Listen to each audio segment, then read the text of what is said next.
প্রচুর খাটবো, প্রচুর পরিশ্রম করব, ইনকাম করব, সেভিংস করব, করে 50 বছর বয়স আমার যখন হবে তারপর জীবনটাকে জাস্ট মেলে ধরবো, মানে ঘুরবো ফিরবো, এনজয় করবো, কোনো টেনশন রাখবো না। তার জন্য এখন যদি আমাকে প্রচুর খাটতে হয়, প্রচুর টেনশন নিতে হয়, আমি নেবো, এই ভেবেই নেবো যে 50 বছর পরে নো টেনশন, পাহাড়ে উঠবো, সমুদ্রে যাব, অনেক কিছু দেখার আছে, অনেক জায়গায় ঘোরার আছে, করবো। দারুণ, ভেরি গুড সঞ্চারী।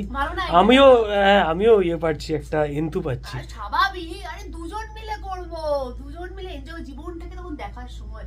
কি আমরা ভাবি যে জীবন এই সেই হ্যাঁ, জীবন হচ্ছে শুধুমাত্র পর্যবেক্ষণ আর ভালো ভালো জায়গা ঘোরা, ভালো ভালো জায়গা ঘোরা। তাহলে মোটামুটি তোমার হিসেব অনুযায়ী কত বছর পর থেকে আমরা এই এনজয়মেন্টটা করছি? তোমার 50 বছর বয়স, তার মানে আর কত বছর পর আমরা সেই এনজয়টা করছি?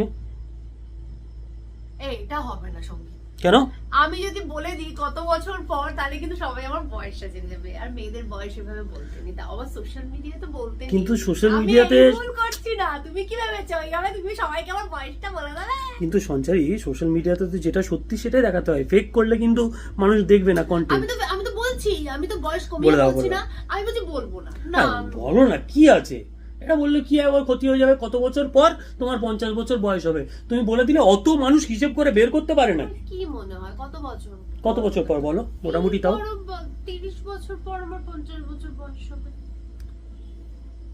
30 বছর পর তোমার 50 হবে, মানে আজকের দিনে দাঁড়িয়ে 30 বছর পর গিয়ে তুমি তোমার লাইফটাকে এনজয় করবে। হ্যাঁ, আমার বয়স কত? পাহাড়ে উঠবে।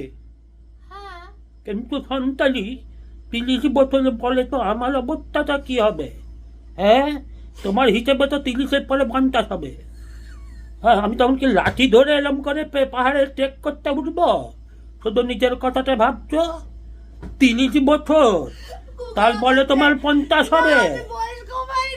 না, বুঝতে পেরেছি, আমিও তো কমাইনি, কিন্তু আমাকে তো দেখে বোঝা যাচ্ছে 30 বছর পরে আমার কি হবে। এই জীবনটাকে এনজয় করবে, ডানা মেলে ধরবে। ডানাতে না বাতের ব্যথা থাকবে, উঠতে পারবে না।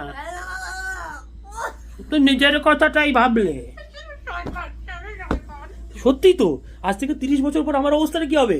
ভালো হয়েছে, যাও।